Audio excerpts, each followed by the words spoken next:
Welcome to another edition of What the Fuck Happenings in Mendham, mostly. This part of it, part I'm in. So try this camera angle again. Don't really hate it. So turn the light off, it should be a little better. But we'll see. Learning experience and whatnot. So anyway, lots of things to talk about in a way, but they're all the same things, which annoys people. So there is a little bit of conversation from Anticontavad, the Pyrrho and the Hothloday. Pyrrho doing Will, Hothloday doing his I can't understand what you're talking about, this idea of feelings having a difference. Because for him, sex and having like bloody diarrhea, same thing. Yeah, just as good as each other. So, why bother having a wank? I'll just give myself bloody diarrhea and it'll be just as much fun. That's his logic. He's pretending he doesn't understand a qualitative feeling state, and that the states are fundamentally different. Feeling good is fundamentally different than feeling shitty. He disagrees. There's no evidence. He can't source that file. There's no evidence in his life experience that frickin' experiences have any qualitative difference. They're all just as much fun. They're all just as do-overable. Now, so anyway, it is just the most. I can't. I just like I said. I mean, a retarded person babbling has got to make more sense than this crap. So what's the point? There's no argument. You can't have a conversation with something that's denying the loudest thing screaming in my brain, which is, don't be tortured. He doesn't have any voice saying that. Tortured, bad, run away, get away, bad, bad, bad. Doesn't happen to him. Doesn't even occur to him. Phew, no problem. I mean, I don't know why he just doesn't spend all day walking into traffic, going to the hospital, watching his injuries heal, experiencing the pain, the misery, the suffering. Why not? I mean, it's almost free in your country, right? Healthcare. So why don't you just, instead of paying bills and doing all that crap, why don't you just go to the hospital permanently? Just keep getting yourself smashed to pieces and go through the healing process, and it'll all be free. People wait on you all day, wipe your ass for free. It'd be great. Why don't you do that? Why don't you just inject yourself with cancer? Get a bunch of free therapy and stuff. Tubes and all kinds of stuff. Fun, fun, fun. Anyway, I mean, I know. To even waste verbiage on somebody this fucking insanely disconnected from reality, you're just saying, why? I don't have to source. I don't have to source the evidence that sensations for feeling organisms are significant events. I really don't. Every feeling organism knows it. We can show them in video, squirming. We can show how reward and punishment works. And why does it work? Oh, that's right, because the two things are different qualitative experiences. Rewards are fun. Punishments are not. They're bad. Punishment bad. Reward good. Holy fuck. So anyway. And then to top off his evil, he makes some sort of comparison that the idea that I'm stating there's such a thing as qualitative experience is just as bizarre a statement as Pyrrho's bizarre statement that there's this will thing. I didn't watch Pyrrho's video, but I'm sure he's just doing his stupid will thing. Like the will means something. When will is just the product of the decision, right? I mean, you will what you decide is a good thing. Like, you can go through different logical processes and say, well, I have figured out this do unto others as you have others do unto you thing. And why does that make sense to me? Well, because I experience qualitative differences between experiences, and so I know I like to have good experiences, not bad experiences. Sex versus bloody diarrhea. Yeah, I can figure out one's much better than the other, and if I'm going to make exchanges with the rest of the world, I would rather them exchange good things for me, not bad things. I'd rather the commerce means that they don't impose the negative experiences on me if I don't expose negative experiences on them, and that'll be some sort of contract we can make, and that'll be all good. So again, not at all complicated, but there's no will thing in the sense that the will is just what you decide is a good idea. So once you realize that animals suffer and you don't want to do this, first do no harm principle you got in your head even, and you say, no, I don't want to, if I don't need to, oh, fuck that. That's bad. Why would I create bad? Because I can also figure out that if I was going to say, do I want somebody else to exist, like say they're going to die and we're going to decide to make a new one of them, I'd say, well, what have they done? Or do they make things feel good, or do they make things feel bad? That's going to be what I'm going to judge it based on. I'm just going to make a decision. I'm not going to will that they live or that we make another one of them. I'm going to decide that it's a good idea, and I'm going to be for it. That's all will is. There's no will other than that. There's just will is just the product of your inclination, and your inclination is a product, hopefully if you're an intelligent person, of you actually thinking. You think about it. You don't just say, I like the color blue, and then go fuck it because it's blue. You say, oh, well, what, does it have a good ass, and is it worth fucking, and is it a nice person, and it has to be blue plus. It can't just be blue. It's got to be more than that. So you think, and then you will more sophisticatedly. Your will is modified by the thinking process. But there's no will. Will is just a silly word. And free is a sillier word, so we're not even going to bother with that one because we've already disposed of that so many times. Just a silly word. Complete white space word. Has nothing to do with free. Has nothing to do with free. It just has to do with unincarceration, unconfinement. Confinement's the key word, not free. And I do want to be confined by reason. I want to be confined by my knowledge that 2 + 2 = 4. I want that to control me, because it's the right answer. So I want to be controlled by a bunch of right answers. Yes, very good. Control the fuck out of me with the truth, with facts, with right answers. Alright, so that's simple enough. So that we've disposed of those two loonies. Now on to Anticontavad, who, he sort of gets the idea that, there's probably some sort of truth out there. But he's one of the people who just pretends we can't know anything, we don't know, we can't tell, it's all in some sort of mushy vapor of uncertainty. And I'll read a comment on the message board that has the same kind of tone in terms of all this projection of let's start worrying about meteors hitting the Earth or something. I mean, you know what I mean. There's people who actually think that, I should have a meteor-safe room, when the odds of a meteor hitting their house is less likely than a car driving through their living room. Statistically, it's just so you're more sensible to spend your money on a car barrier than you are spending your money on a meteor barrier. See, so it's just a complete lack of understanding of the real vulnerabilities that exist. You see, and so it's just ignorance, and so it has nothing to do with our lack of knowledge. It just has a absence or a vacancy of application. So I would argue that Anticontavad is just playing I don't want to apply my intelligence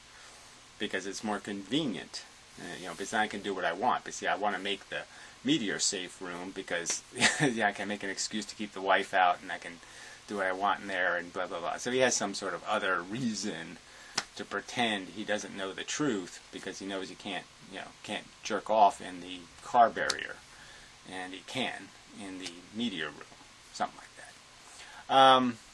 Some sort of bullshit like that. So it's just a perversion of the truth, perversion of the facts to make it okay for him to do what he wants to do, instead of what he kind of understands he probably should be doing. But he really doesn't want to know there's any of this ought or should thing, because those are all negative shoulds that are not going to be consistent with me want to be comfortable and happy. So he just doesn't want the burden of doing the right thing. The right thing isn't fun. And that's the way sort of it works. The truth is. So it's just an evasion, just a grotesque evasion, running away from the facts. So he uses these examples, like, for example, he always bring up Stalin and Mussolini, and I don't know if Mussolini is one of his favorites, but Pol Pot and whoever, all these evildoers. And it's because they had a truth, and that's why they were evil, because they had a truth. the Inquisitioners, whoever. And the opposite argument can always be brought up in every one of these circumstances. Yes, people fanatically imposing, and they're not even imposing truth. Let's understand, these are all flawed characters of history, dictators who didn't impose their truth. They imposed a lie, a hypocrisy, a gross hypocrisy. None of them were principled characters. And so that doesn't go too far. Maybe Pol Pot was, in the sense that he believed in genetic superiority and all that kind of stuff, and did appropriately to that belief. But frankly, it was kind of a loony belief. But regardless, the real point is you can bring up things like slavery, where no fanatics came to the rescue, and so you had hundreds of years of horrid exploitation and torment and misery imposed, because nobody stood up and did anything to stop it, because nobody took their truth, the obvious truth, and imposed it. The government just sat back and let it go on, because it wasn't sure somehow that it was wrong. And so you can just come up with as many. I'm just saying there's as many liabilities to not acting as there are liabilities to acting. So yes, acting is always dangerous, because you have to make sure the actor is doing the honorable thing, is actually functioning sincerely, which most of the characters of history, the evildoers, weren't. There was huge hypocrisies and duplicities that were obvious in what they did, in the sense that Stalin's big liability was he didn't impose the burdens of building a stronger Russia evenly. He imposed them very unevenly by political convenience, and who his friends were, kind of thing. So it was there was no principle preserved in the end, and so it was a racket, essentially. And so that's what they all kind of turn into, is racketeers, because, but that's one of the frailties, because the only way to seize power, usually, in idiocracies, is to fool the idiots, because the idiots are too stupid to know the truth. So it always has to be somebody who's a little bit dishonest and a little bit willing to play a dirty game, who rises to power, because they have to kiss the ugly babies, and they have to shake hands with the smelly foreigners, and they have to do all kinds of silly things that, they make a lot of deals with a lot of bad people to get the support they need to get the job done, or to buy the mercenaries they need to kill the opposition and all that kind of stuff. It's all dirty trickery. Dirty tricks win in politics, and he's blaming the principles for that, which is the real joke here. So he's saying that the principles are somehow fundamentally flawed, and he's not recognizing that the systems that raise people to power are fundamentally flawed. And so that's the problem. But you're not going to fix the problem of the need for a bus driver by having no bus driver. So that's the downside of this conversation. Saying that we don't have a good system to put the best driver in the driving seat, you can't fix that by saying, let's not have a driver at all. That doesn't work at all. So that's the silly unproductivity of his silly, vacuous, we don't know bullshit. Because we do know. We know a hell of a lot about who we are and what we are psychologically. We know how we are educated into being more sophisticated and genteel in our functioning in the world, and more fair. We know these concepts. We know what the word fair actually means, and we apply it all over the place. We don't worry about conspiracies in too many sports games, right? I mean, except the conspiracies, perpetrated by the individual players. But we know the rules are always good, and the empires are usually never found to be huge frauds and all of that stuff. So that system seems to be able to work. We're somehow able to create a system of accountability when it comes to sports, and somehow we're just unwilling to do that for other systems, to create systems that are actually create a productive game, a fair game. But we know that fair games can be created because we do it for our entertainment purposes. So somehow, why we don't do that for the more important games in life, open question. Because people like cheating, I guess. In real life, they like to cheat. They only like to watch fantasies where things are fair. Apparently. They voyeuristically like to watch fairness fucking, but they don't like to actually fuck fair. Something like that. Yeah, It's kind of sex they like to watch, but they don't like to do. So yeah, they like to watch fairness. They don't want to do fairness. Fairness is no fun. Because then they might lose their advantage, and they don't get I don't get my mortgage deduction. I don't get my, my untaxed paid benefits, my salary converted into benefits, so I don't pay any taxes on it. They don't get to do their little cheats. They take their little advantages. The lies and the bullshit. But anyway, so the fundamental point is that I think Andy-Connevaud's whole argument is silly, because he just keeps pointing to something that's not the flaw in the system. The system flaw is the process we use to decide who's driving buses, not the fact that somebody's a bus driver. Being a fanatic is not a bad thing if you're a fanatic for the right thing. Okay, if you're just a fanatic for power, you're just a fanatic for control, you're just a fanatic for I want to be president like Donald Trump or something, that's bullshit. If you have the ideas and you have the motivation to do good, to put your white hat on and figure out what the white hat thing to do is, then I want you driving the damn bus. If you're sitting in the seat of bus driver and all you want to do is be a very good driver, you're highly motivated just not to run anything over, not to fuck up, not to do anything, get there efficiently, as straight line as possible, no cut corners, no bullshit. I want you to drive it. Great, fantastic. You know how to skid on ice, you know how to keep the wheels rolling, you know how not to, great. Yeah. And he just pretends it's inherently bad. No, there's nothing inherently bad with bus drivers. There's something inherently bad with the process we use to put people in that fucking seat. That's the thing that's broken. So anyway, and this comes down to the philosophical argument where, obviously, I'm saying that the facts of life, I wrote them down in the other video there, didn't I? Nice little concise list, but I don't know exactly where I put it. Oh, here it is. The connect the dots video. Really simple. Okay, I mean, he knows these facts. He knows we have evolved here on Earth. He doesn't, he'll pretend and talk, let's talk about brains and bats, so let's talk about some other voodoo gods and Etheria and Patusi and, what did Goblin Din do with blah blah blah, all this old mystical bullshit, dragons and shit, but he knows none of that shit exists. He knows there were no dragons and there's none of this mystical bullshit. Nobody talked to dead deities or any of that bullshit. He knows that shit didn't happen. We evolved here on planet Earth from goddamn fishes. Fish with little, this is a fin. Fin. I'm a fish. That's where we came from. Ed the fish. Yeah, and consciousness has just been evolving here. And then the mammals have this developed brain, with the whole frontal lobe system, and they're doing this sensing thing in the sense they sense the world, have a feeling reaction, and then they use their calculating brain to say, how do I maximize my feelings? And he knows that we're not stuck being freaking dumb robots. That the more you're edified by principles and theories and even fables.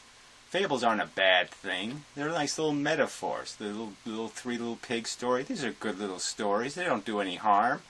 It's only when you take them too seriously and you make them a god, then you're stupid. When you think the pigs really exist, well, yeah, you're fucking up. But they're nice little metaphors, and they explain how the intelligent thing to do is to try to maximize this efficiency thing. Try to sit there and recognize that, yeah, I'm time sharing here. I'm occupying consciousness in a bottle of consciousness, and what I want to be able to do here is make the consciousnesses better. I want the whole bottle of consciousness to somehow be enriched by having my consciousness in it, and that's being the Mega Man. That's being the king. That's being, you want to do that whole Nazi-esque, be the best you can be thing. Well, that's how you maximize, is to create the infrastructure and the very ooze sugar. Ooze power. Feed everything around you and enrich it into maximizing its functionality. And you don't do that by spreading ignorance and spreading denialism and spreading, let's pretend the three pigs really do exist and we can go live in their house. And we don't have to do any real work here, like kill the Nazis or, fix a problem. So that's just bullshit. Alright, so I've been over that so many times that I suppose there's no point, but it just seems, the level of the dishonesty of these people is so different, right? Hathaway's in complete I will eviscerate this truth of feelings because it's not convenient at all. It doesn't fit because I want to turn everything into nothing and just say it's all irrelevant, and that's just silly. And then Piero's just wishy-washy. He still believes in the dragons might exist, and he thinks the fairies still exist, and he's still living in some sort of, he's the worst of kind of the glib addicts, where, no, I need to have a certain amount of my heroin, or I just can't get through the day. So he's just doing this pragmatic thing, where he's just conceding, I'm too weak, and I'm too dependent on my drugs and my enablers. But yeah, I can't deal with this reality thing. So I'm going to keep feeding myself the bullshit, And Hafliday is another version of this. I want to be able to justify or defend my extravagances, my personal indulgences, and I know if I start doing this being an honorable man thing and honoring the truth, that's going to fuck that game. So, because then I end up having to do this whole missionary thing, and that's the only way to be the real Mega Man is to be the missionary. I mean, if you really want to be the hero, you're going to have to put on your Schwarzenegger mask and, take the bullets like the Terminator did, and eventually just, sink into the molten shit and, get any cupcakes, But, yeah, that's really the game. The game is, if you want to be a hero, it's not going to be any fucking fun. It really isn't. Heroing is going to be a nasty business. It's going to be work. You're going to have to bang into a lot of kryptonite, and it's going to be very unpleasant. And he wants to pretend I can be a hero in his own little under-ruse delusions by chasing his own cupcake dreams. I'm a hero because I got to the cupcake plate and I pulled one off. Dun, dun, dun, dun. No, that's not being a hero. Alright. So, that went pretty quickly. So we'll move on to 2 comments maybe, and then we'll just say that's enough of this bullshit for today. But, I mean, people are just so full of shit. This isn't complicated at all. This is just so fucking simple. Connect the fucking dots. Realistically, 11-year-olds could get this. I mean, if I could really talk to just 11-year-olds for one day, I can make them anti-natalists. No problem. Because it's just that simple. If you don't have bullshit in your head, it's this fucking simple. These people are so full of shit. Delusions of human grandeur. Alright, so this is on the message board. Some guy who seems decent, but I don't know. This comment is douchebaggy, so I don't like it much. Avalanche. Alright, well, look at those wires that never working again. Well, that doesn't even make sense as a comment in between the words. I don't even understand that. Computers a form of escapism for you? No, saving money is a form of survival for me. Can't understand that? Well, then you're really dumb. I live on a really limited budget. I can't just afford to go buy a new computer and all that kind of shit. So yeah, I have to fuck with my computers because they're fucked. The only way they'll work is you have to fuck them some more. Anyway, all efilism can achieve is just the humans are not here to experience the horrors, ? The whole invention of the word efilism was for the very purpose to distinguish it from antinatalism, which was basically a human-centric word, associated with human beings choosing not to have children, and how that wasn't enough of a solution. So the whole invention of the word efilism was the very purpose of pointing out that it's life that's fundamentally flawed, and the point would be to first, yes, decline the human population, and then you have a last few humans, someone like me, who's quite willing to press. It could be a little clear button, or a white button, or a red button, or a green button. It could be any color button. But they press a fucking button, and the planet Earth is turned into a shattered piece of molten, fiery death. In an instant. An instant, it's all over. Done. Finished. Cleaned up. Sanitized. Mr. Clean shows up, and he cleans. Completely. Horrors within nature would still exist. Well... So, I mean, you obviously have paid no attention to the subject matter at all. You don't even understand this history of the word efilism. Amazing. Something else would evolve in our place. See, these notions, there's absolutely no evidence that something else will evolve in our place. the sentient mammals have existed on Earth for 100 million years. None of them developed functional language. None of them took these steps. And the very fact that human beings did take this step, in the sense that their big brain came before they could use their big brain. I've said this a million times. You could take a human being from 100,000 years ago, put him in high school now, and he'd be just as smart as the kids in the rest of the class. His brain was capable, but there was nothing to put in it. And that's the irony. Nature very rarely gives you a faculty you're not using. But it gave us a reservoir, a capacity that could be exploited through education, through storing knowledge outside of our brains by using language.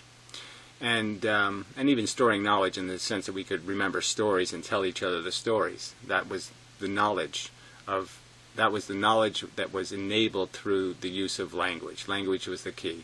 And there's just no evidence that language just arises. You have to have one of those special circumstances where it's given to you before you can use it. So you have to be given the book to write in before you know how to write, ironically. Okay.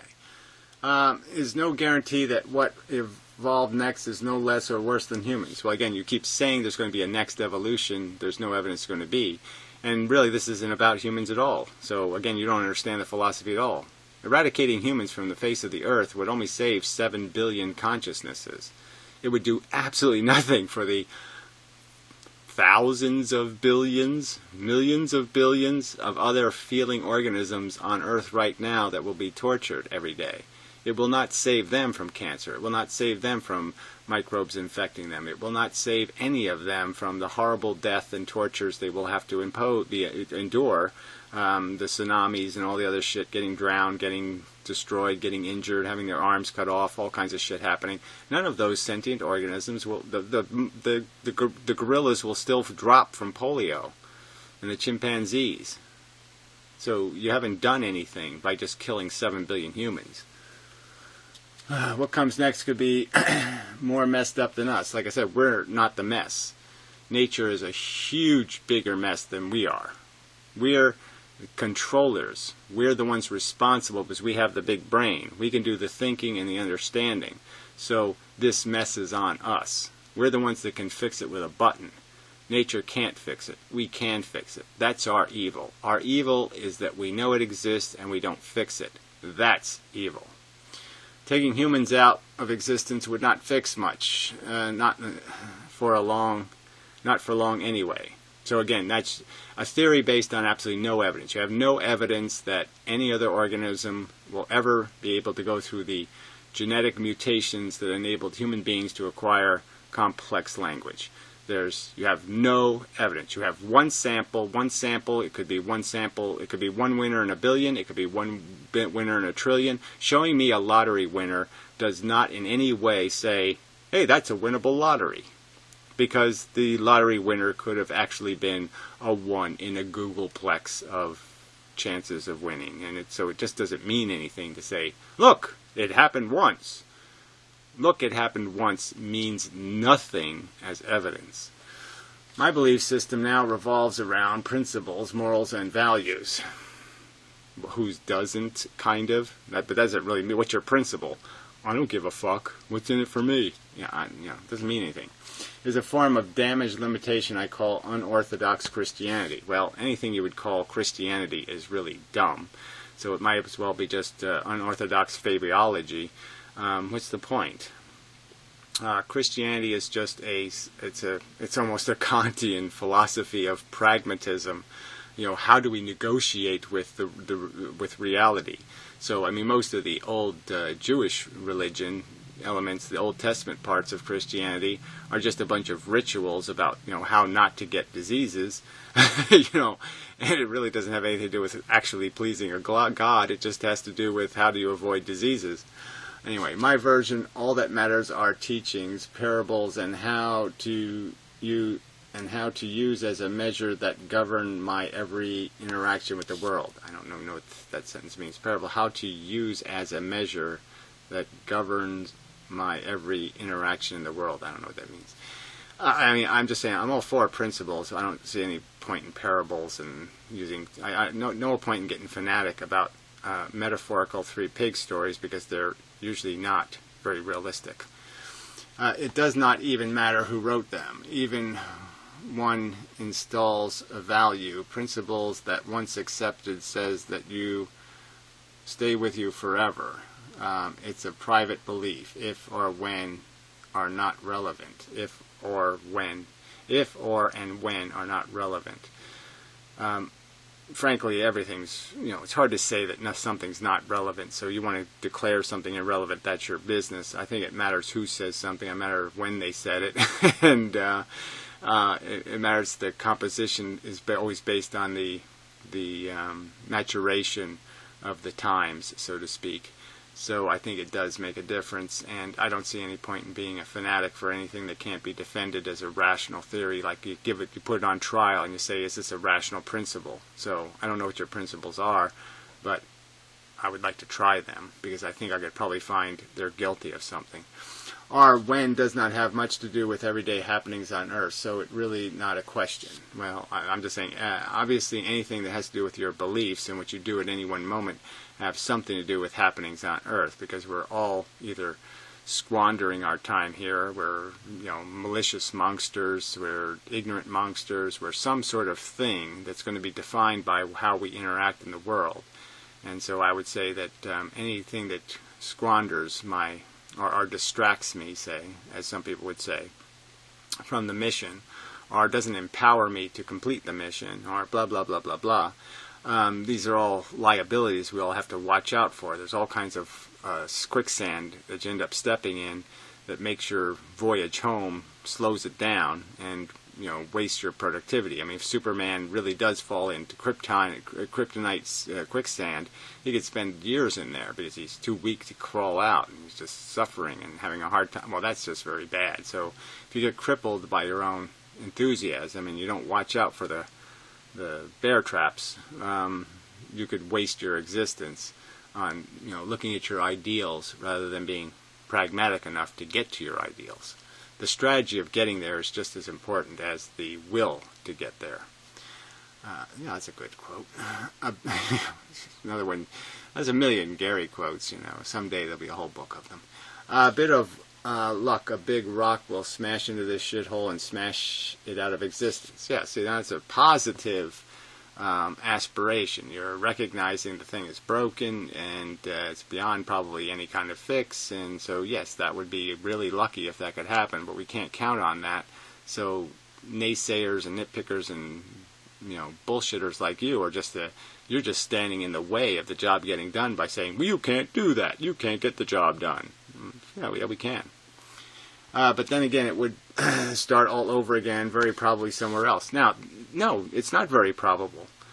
You have no evidence of this. There's no evidence there was life on this. There was a genetic molecule on this frickin' planet for 4 billion years, and there hasn't been a single other copy created. Not even a version of it. Every living thing on this planet is descendant from one living thing that originated on this planet. There's no second version, and there's not even a substantial modification from the first version. So with all these dead body parts, we don't even have a zombie form of life.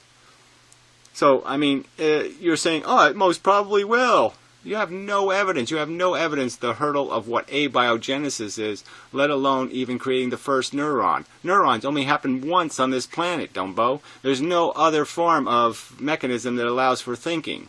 No other structure. Just neurons. And that only happened once. Out of all these opportunities for something neuron-like to show up, no, only one neuron. All the neurons are related to one neuron. They have one neuron parent. So everything that possesses a brain function, it goes back to one parent. It only happened once. And I could go literally through hundreds of fundamental attributes of what we are that are dependent on one-time events. And you're saying it's probable. Based on what evidence? Oh, that's right. Absolutely no evidence. And I have the rather substantial evidence which demonstrates that there are planets that are much older than us in the conceivable universe. In our own galaxy, for example, there could be a planet that's 10 billion years head start on us and a much richer sun or some other circumstance. And none of those created a form of life capable of creating one electronic signal. Beep, beep, beep, beep, beep. Sputnik. Nothing. Nothing. Nothing. And they had billions of years of head start on us. And it didn't happen. That's a pretty strong piece of evidence that it hasn't happened and it won't happen. Is because there's dead silence out there. Alright. Anyway. Somewhere else. Logically. See, that's not logically, you dumb fuck. That's illogical. So see, again, it's this idea of, the whole backward thinking. How they put the loonies who think that's logical driving a bus. These wrong assumptions. They think, I need my meteor room. When, no, you need a car guard. Just no logic applied here at all. Logically, very logically, I mean, wise of the universe we not visited that much. I don't even know what that means. Is no life between here and the moon can be sure. However, beyond is anyone's guess. No, it's not anyone's guess.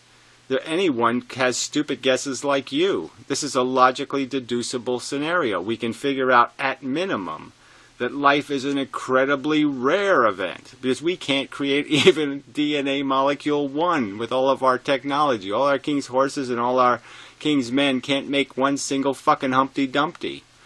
They can't make the DNA, a replicating molecule, outside of nature's help. They can't make it out of chemistry. They can't construct one. So, this pretense that, oh no, this is guaranteed, there's this crap all over the universe, is just not true. And even if it was, as pointed out before, what's it matter? If there's zombies on all the other planets, it doesn't mean killing this zombie isn't the right thing to do. If there's all the other dogs are rabid, it doesn't mean you don't kill this dog. It's just stupid. It doesn't mean anything. If you cure one kid with cancer, it's one kid with not cancer. Dumbass.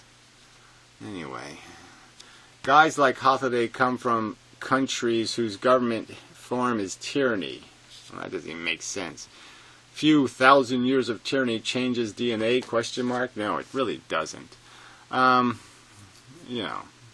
Idiocracy's on the move. It's not going to be bothered by tyranny, smearny, whatever you do. It's not going to stop idiots are doing the reproducing. So idiots win in the end because idiots breed idiots, generally speaking. So idiocracy does win unless the smart people stand up and say, we have to stop the idiots.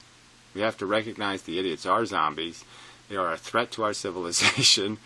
And we have to say no to the zombies. The zombie idiots. Not that complicated.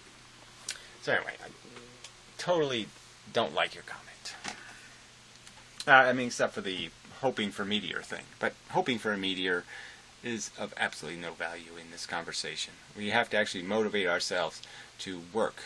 And your comment is a demotivator. It's a futile, stupid statement about we can't do anything and it's going to win anyway. It's a whiny piece of shit as a comment. You're fucking enabling cop-outers. That's all this comment was. Enable the cop-out.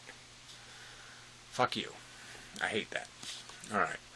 This stupid cunt William guy, post this on the Draft Science channel. So I haven't read it, because that's I could notice it was all about anti-natalism. I'm saying, why is he bringing this shit up on a fucking draft physics video? What a cunt. I always thought positions like anti-natalism were adopted by the type of person who, out of solipsism, why would you adopt anything out of solipsism? It's just, you don't do philosophy if you're a solipsist. All you do is say, what do I want? How do I get it? There's no philosophy. Wishes to cast the whole of human condition in the same clout of misery and nihilism in which... this is a long sentence. Nihilism in which, for whatever reason, he finds himself while failing to recognize the naturalistic fallacy committed by attributing to the human race a condition which may or may not extend beyond the individual making such judgments. Well, there's no such thing. Again, anybody who has any kind of brain at all recognizes this isn't an individual game. Lifeboat isn't an individual game. It really isn't. You concede what it is. There's trade-offs being made with other feeling things. So as soon as you start talking about this individual, it's a waste of time, because that's not the game we're playing. The game isn't me. The game is people in the future, and some of them will be like me. So I can think that way, but there's no point in talking about me. I'm one tiny piece of a hugely big puzzle. However, I have since realized bit by bit that antinatalists are, by and large, hypocrites. Now, it's just bullshit. I mean, what's the hypocrisy in saying, hey, I don't think living things are very functional, generally speaking, and all they do is make more of a mess than they clean up, so I'm not going to make one, because, it makes more fart than it makes beautiful speech. It does more farting than Shakespeare, who not only possess the same, I don't know what this is, avidity to life as much as the next soul, but who also contribute but a paltry sum towards their supposed moral and ethical imperative to mitigate the suffering of their fellow man through charitable work, or by expounding on promoting... What is this? You can't write reasonable sized sentences? And promoting... Well, of course not, because you have to premise everything with shots and insults. And promoting liberal, globalist political policies. So his argument is that we should be Band-Aid knitters, and if you're not a Band-Aid knitter, you don't believe in a cause. And so if you try to cure something or prevent something, that's a waste of time. And it's just the same old argument coming from all these assholes.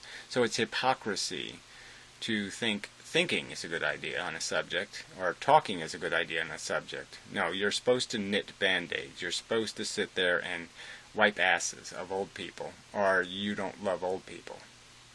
No, I don't want old people to suffer, so I wouldn't even have them in the getting their ass wiped condition. And I certainly wouldn't waste $10,000 of everyone's yearly income per person to create individuals who need their asses wiped. I believe that so many loony positions like this are solely the presuppositions of the acutely unimaginative. See, this is all just insults. I think you're acutely stupid. You have an inverted penis. You're a petty, insecure, tiny man fighting for some sort of identity crisis. I guess I have to get that. Hello? It's going to be a lot worse. Hello? Hey, Gary. Oh, okay. You're talking in the middle of, answering the phone. Oh, sorry. My